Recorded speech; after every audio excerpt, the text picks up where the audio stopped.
Hello everyone, this is Julian from Kanen Coffee, and today we have a Profitec Pro 600 with us in the shop.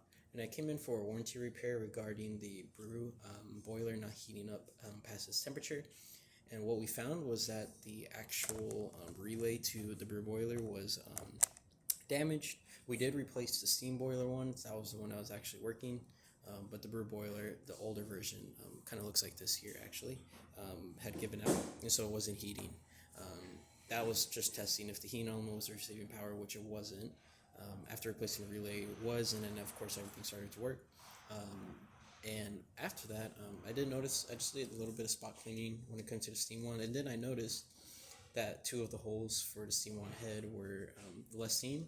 So I cleaned them out, but that didn't seem to fix the issue. And what I had realized is that the actual Teflon tube for Cool Touch had lost its bracket, or lost its place up here, so it kind of shifted over. And so this whole rod, or this whole steam one, was getting way too hot, plus it was leaking steam where it shouldn't. So now that I've fixed that, if you order from this, see perfect even amount of steam going through all four of the holes at the same time. And then we're just going to quickly brew a shot real quick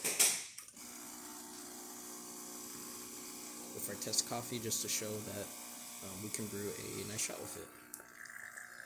So around that 9-10 bars, it's going to keep pushing through. It's a little bit fast, but that's okay.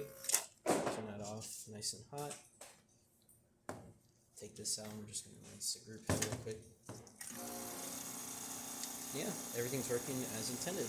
And that's about it for this repair. If you like this video or any of our other repairs on our channel, leave a like, subscribe, and hit the bell. Thanks for watching.